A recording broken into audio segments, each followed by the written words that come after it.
Welcome to RS academy. ఈరోజు జరిగిన జాతీయ, అంతర్జాతీయ, ప్రాంతీయ మరియు ఇతర ముఖ్యమైన అంశాలను క్షుణ్ణంగా పరిశీలిద్దాం. ముందుగా ఈరోజు జరిగిన కరెంట్ అఫైర్లో ముందుగా అంశం మాతృ వన్ ఇనిషియేటివ్ అంటే కేంద్ర ప్రభుత్వం అంటే కేంద్ర పర్యావరణ మంత్రిత్వ శాఖ, అటవీ మంత్రిత్వ శాఖ సార్ అంటే మాతృ వన్ అనే కార్యక్రమాన్ని మాతృ వన్ అనే కార్యక్రమాన్ని ప్రారంభించడం జరిగింది. అంటే మాతృ వన్ అనే కార్యక్రమాన్ని ఎందుకు ప్రారంభించింది సార్ అంటే ముఖ్యంగా ఏదైతే ఆరావళి పర్వతాలు ఉంటాయో ఈ ఆరావళి పర్వతాల ప్రాంతంలో దాదాపుగా 700 పైగా ఎకరాలలో ఈ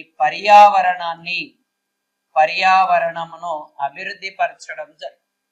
దీంట్లో భాగంగా ఎక్కడైతే భారతదేశంలో ఈ అడవులు అవన్నీ ఉంటాయో వాటిని ఇంకా అభివృద్ధి పరచాలనే ఉద్దేశంతో మాతృ వన్ కార్యక్రమాన్ని ప్రారంభించడం జరిగింది. అయితే ఈ కార్యక్రమం అనేది మనకి ప్రధానంగా ఏక్ పేడ్ మాకే నామ్ ఏది సార్ అంటే ఏక్ పేడ్ మాకే నామ్ అనే కార్యక్రమం కింద ప్రారంభించడం జరుగుతుంది.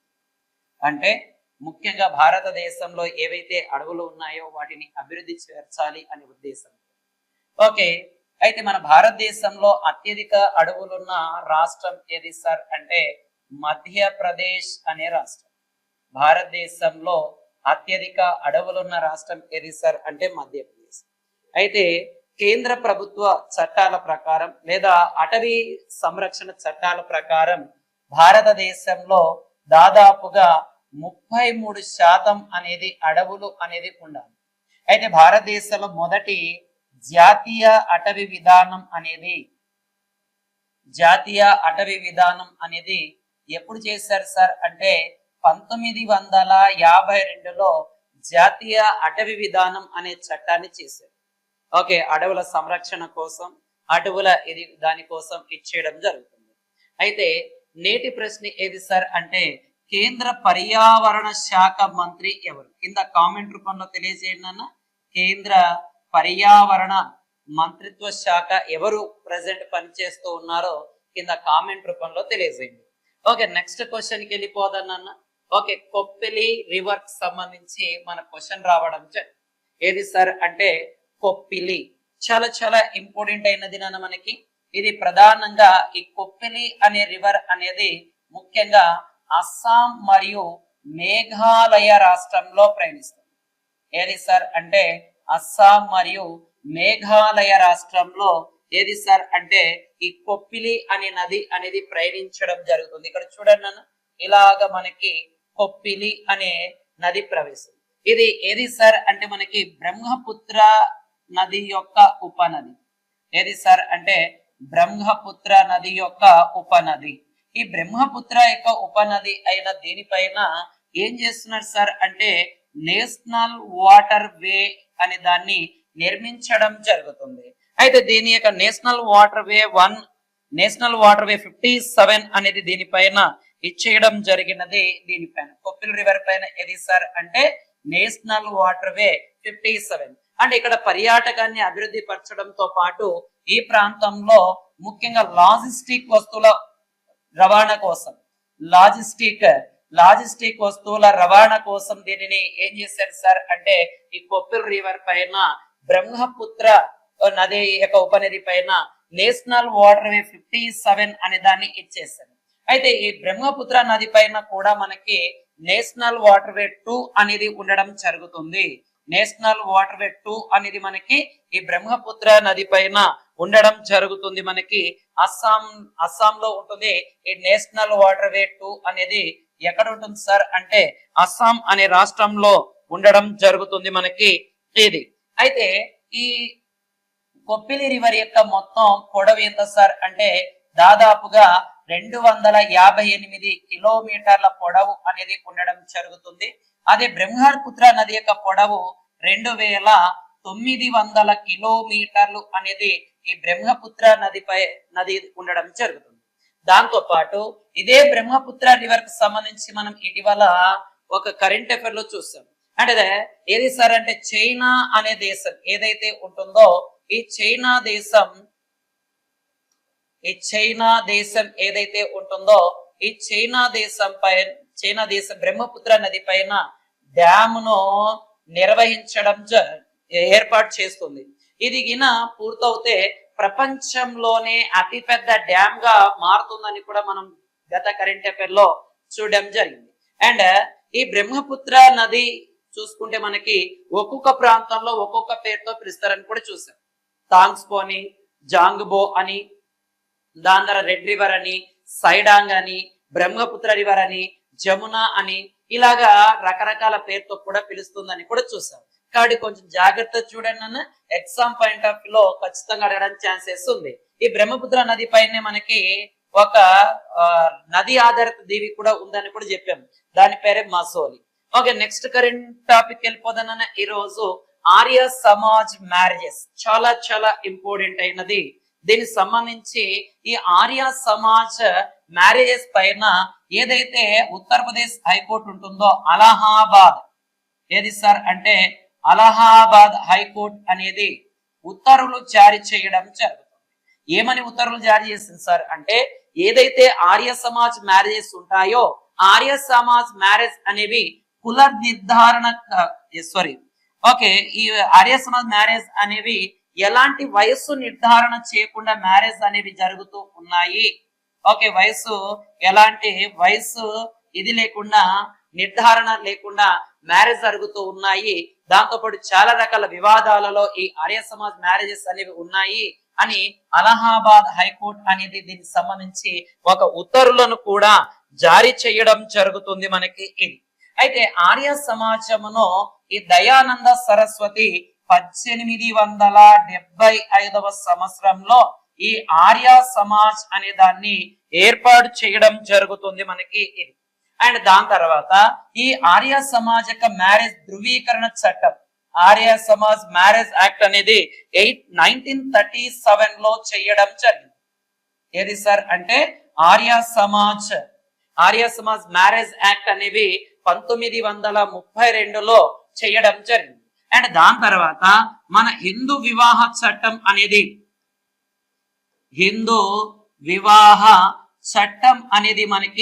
1955లో హిందూ వివాహ చట్టాలు అనేవి చేశారు.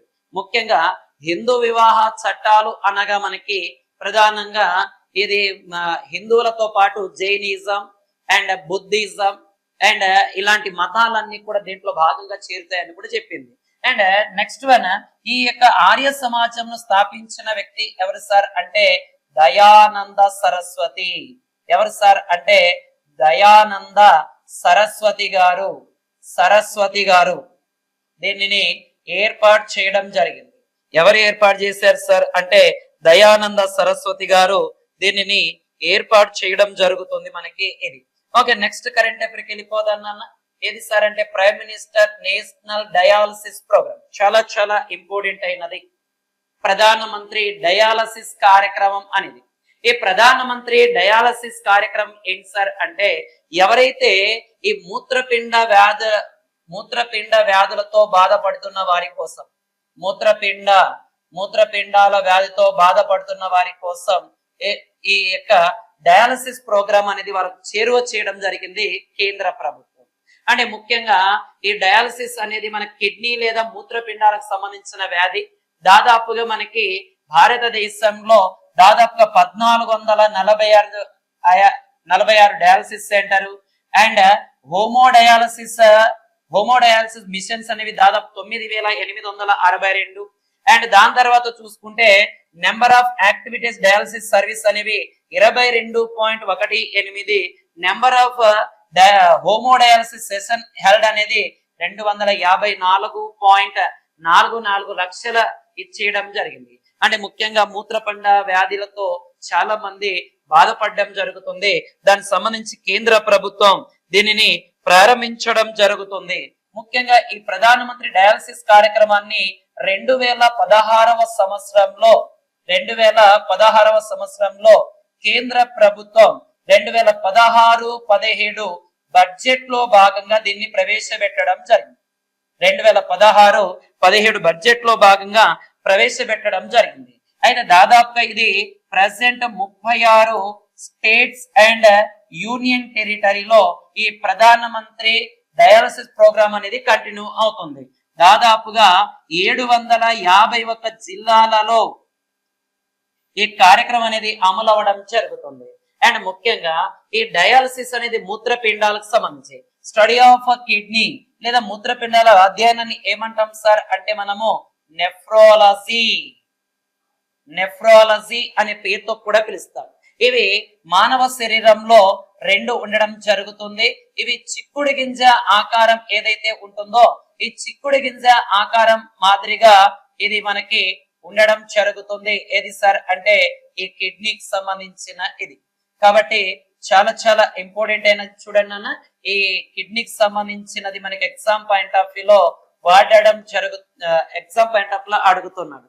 ఓకే, నెక్స్ట్ కరెంట్ అఫైర్కి వెళ్ళిపోతే ఓకే నెక్స్ట్ వన్ ఏది సార్ అంటే ప్రభుత్వ ఉద్యోగుల సెలవు పథకాన్ని ప్రారంభించిన తొలి రాష్ట్రంగా సిక్కిం. అంటే చాలా చాలా ఇంపార్టెంట్ అయిన ప్రోగ్రామ్ నాన్న. దీనిని సబాటికల్ అనే పేరుతో ప్రవేశపెట్టడం జరిగింది. అంటే ఎవరైతే కేంద్ర ప్రభుత్వ రాష్ట్ర ప్రభుత్వం అంటే సిక్కిం రాష్ట్రంలో ఉద్యోగాలలో చేస్తూ ఉంటారో వాళ్ళ కోసం కొన్ని లీవ్స్ ని మంజూరు చేయడం జరిగింది. దాన్ని ఏమంటాం సార్ అంటే సబాటికల్. ఏమంటాం సార్ అంటే సబాటికల్ లీవ్స్ అనే పేరుతో పిలవడం జరుగుతుంది. అంటే ముఖ్యంగా ఈ రాష్ట్ర ప్రభుత్వ ఉద్యోగాలలో వరుసగా 5 సంవత్సరాలు పనిచేసిన వారికి ఓకేనా దాదాపుగా 365 రోజుల నుండి దాదాపుగా 1080 రోజుల వరకు ఏదాన్ని సార్ అంటే మనకి ఈ సబాటికల్ లీవ్స్ ని ఈ సిక్కిం గవర్నమెంట్ అనేది మంజూరు చేయడం జరిగింది. అయితే ఇదే సిక్కిం గవర్నమెంట్ గత కాలంలో ఏం చేసింది సార్ అంటే ముఖ్యంగా ఇక్కడ ఏదైతే మనకి ఈ సిక్కిం రాష్ట్రంలో ముఖ్యంగా గతంలో ఎవరైతే మనకు మహిళలకి 23 నుంచి 26 నెలల్లో ప్రెగ్నెన్సీ సంబంధించిన లీవ్స్ అనేవి ఇస్తారు. దాంతో పాటు పురుషులకు కూడా 2 నెలల ఏం చేస్తున్నారు సార్ అంటే సెలవులు ఇవ్వడం జరుగుతుంది. ఓకే, దాని తర్వాత నెక్స్ట్ వన్ ఇదే సిక్కిం రాష్ట్రానికి సంబంధించి భారతదేశంలో సేంద్రియ వ్యవసాయం చేపట్టిన రాష్ట్రాలలో మొదటి స్థానంలో ఉండడం జరుగుతుంది. ఏది సార్ అంటే ఈ సిక్కిం రాష్ట్రం అని. అండ్ నెక్స్ట్ వన్ సిక్కిం రాష్ట్రానికి సంబంధించిన డేటా చూసుకుంటే ఓకేనన్నా మన సిక్కిం లో అత్యంత ఎత్తైన శిఖరం ఏది ఉంటుంది సార్ అంటే కాంచన గంగా అనేది కూడా ఈ సిక్కిం రాష్ట్రంలో ఉంటుంది. అండ్ ఇదే సిక్కిం రాష్ట్రంలో ఒక పథకం కూడా పెట్టారు. అంటే ఎవరైతే ఈ పిల్లలు లేదా బిడ్డలు పుట్టిన తర్వాత వాళ్ళ తల్లిదండ్రులు ఒక్కొక్క బిడ్డకి 100 మొక్కల చొప్పున మొక్కలు నాటాలని కూడా ఆ రాష్ట్ర ప్రభుత్వం ఉత్తర్వులు జారీ చేయడం జరుగుతుంది. ఇవన్నీ కూడా సిక్కిం రాష్ట్రానికి సంబంధించిన కరెంట్ అఫైర్ గా మనం చూడవచ్చు. ఓకే, నెక్స్ట్ కరెంట్ టాపిక్ వెళ్ళిపోతే నెక్స్ట్ కరెంట్ టాపిక్ ఏది సార్ అంటే ఇండియన్ పోస్ట్ పేమెంట్ బ్యాంక్. చాలా చాలా ఇంపార్టెంట్ అయినది నాన్న.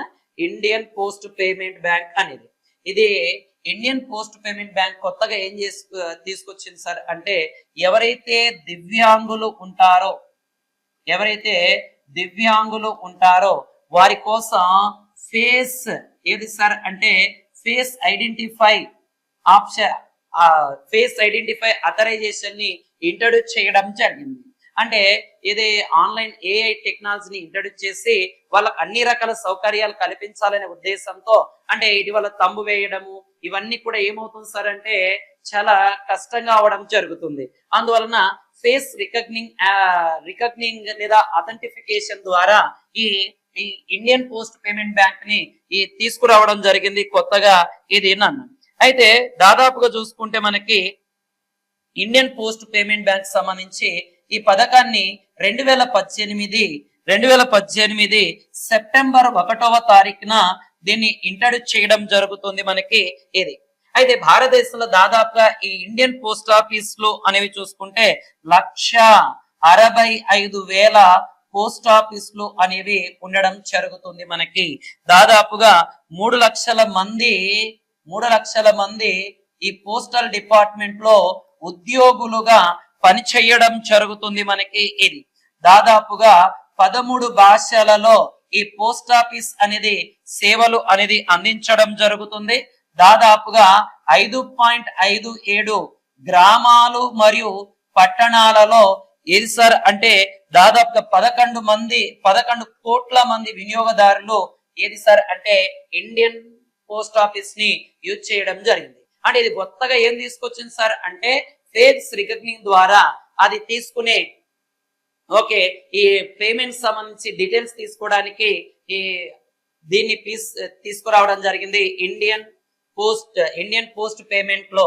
అండ్ దాని తర్వాత ఇంకోటి ఏంటి సార్ అంటే ఇటీవల ఇండియన్ పోస్ట్ లో మనకి ఏం చేశారు సార్ అంటే డిజిటల్ సిస్టమ్ ను కూడా ప్రవేశపెట్టడం జరిగింది. డిజిటల్ పిన్ అంటే డిజిటల్ పిన్ ద్వారా మనం ఎక్కడైతే ప్లేస్ ఉంటామో ఆ ప్లేస్ కి నేరుగా చేరుకునే విధంగా ఏం చేశారు సార్ అంటే డిజిటల్ పోస్ట్ పిన్ ని కూడా ఇచ్చేయడం జరుగుతుంది.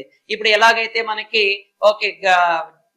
ఏది సార్ మనకి డిస్టిక్, స్టేట్, డిస్టిక్, విలేజ్, మండలం ఎలాగైతే ఉంటుందో ఈ ప్రతి వ్యక్తికి కూడా ఒక డిజిటల్ పిన్ ని మెయింటైన్ చేసే విధంగా తీసుకురావడం జరిగింది. ఇది కూడా చాలా చాలా ఇంపార్టెంట్ అయిన చూడండి అన్న. నెక్స్ట్ కరెంట్ టాపిక్ వెళ్ళిపోతే కాండ్లా పోర్ట్ లో స్వదేశీ పరిజ్ఞానంతో 1 మెగావాట్ గ్రీన్ హైడ్రోజన్ ప్లాంట్ ను ఏర్పాటు చేసిన ఏది సార్ అంటే సర్బానంద సోనోవాల్. అంటే ఈ గత 2025 మే నెలలో దీనిని ప్రధానమంత్రి నరేంద్ర మోడీ గారు దీన్ని ప్రారంభించడం జరిగింది. ఏదని సార్ మనకి ఈ యొక్క కాండ్లా పోర్ట్ లో ఉన్న స్వదేశీ పరిజ్ఞానం ఇండిజినస్ టెక్నాలజీతో 1 మెగావాట్ల గ్రీన్ హైడ్రోజన్ ని ప్రారంభించడం జరిగింది. అండ్ ఇంకో విషయం ఈ సర్బానంద సోనోవాల్ గతంలో అస్సాం రాష్ట్ర సీఎం గా కూడా పనిచేశారు. సర్బానంద సోనోవాల్ గారు అస్సాం రాష్ట్ర సీఎం గా కూడా పనిచేయడం జరుగుతుంది. అండ్ దాని తర్వాత కాండ్లా పోర్ట్ అంటే ఎక్కడ సార్ అంటే గుజరాత్ రాష్ట్రంలో ఉండడం జరుగుతుంది మనకి ఇది. అండ్ భారతదేశంలో అత్యంత పొడవైన తీరరేఖ కలిగిన రాష్ట్రం కూడా అత్యంత పొడవైన తీరరేఖ కలిగిన రాష్ట్రం కూడా ఏది సార్ అంటే గుజరాత్ రాష్ట్రంగా చెప్పడం జరుగుతుంది మనకి ఇది. కానీ కొంచెం జాగ్రత్తగా ఫోకస్ చేయండి. మనకి 1 మెగావాట్ గ్రీన్ హైడ్రోజన్ ప్లాంట్ సంబంధించి సర్బానంద సోనోవాల్ గారు కాండ్లా పోర్ట్ లో ప్రారంభించారు. ఇక్కడ మనకి గతంలో 2025 మేలోనే నరేంద్ర మోడీ గారు దీనిని శంకుస్థాపన చేయడం జరుగుతుంది. నెక్స్ట్ కరెంట్ టాపిక్ వెళ్ళిపోతే ఏది సార్ అంటే మనకి Ramsar COP15 conclude in Zimbabwe. అంటే రామ్సార్ కి సంబంధించి COP15 సమిట్ అనేది ఎక్కడ జరిగింది సార్ అంటే జింబాబ్వే ప్రాంతంలో జరగడం జరిగింది నాన్న. అంటే నెక్స్ట్ 2028లో పనామా ఎక్కడ సార్ అంటే పనామా అనే ప్రాంతంలో ఏది మనకి COP16 రామ్సార్ సైట్ సంబంధించి ఇది సమిట్ జరగబోతుంది అని ప్రకటించారు. అయితే ఈ రామ్సార్ సైట్ సంబంధించి మనకి మొట్టమొదటిసారిగా ఈ రామ్సార్ సైట్స్ అనేది 1971లో ఇరాన్ అనే ప్రాంతాల్లో ప్రారంభించారు.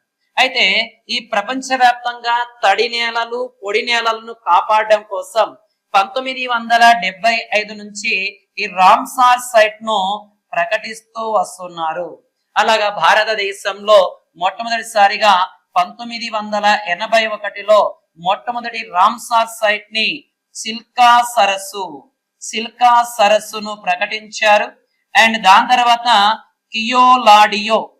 కియోలాడియో అనే ప్రాంతాన్ని కూడా ఈ మొట్టమొదటిసారిగా రామ్సార్ సైట్ లో భాగంగా ప్రకటించడం జరిగింది. అయితే ప్రజెంట్ భారతదేశంలో ఏది సార్ అంటే ప్రజెంట్ భారతదేశంలో మొత్తం 91 రామ్సార్ సైట్లు అనేవి ఉన్నాయి అని ప్రకటించడం జరిగింది. కాబట్టి 2025లో రామ్సార్ కాప్ 15 అనేది జింబాబ్వేలో జరిగింది. 2028లో పనామాలో జరగబోతుంది. అండ్ భారతదేశంలో మొట్టమొదటి Ramsar site Chilka and Keoladeo. And భారతదేశంలో ప్రస్తుతం రామ్సార్ సైట్లు ఎన్ని ఉన్నాయి సార్ అంటే మొత్తం 91 రామ్సార్ సైట్లు ఉన్నాయి అని చెప్పవచ్చు.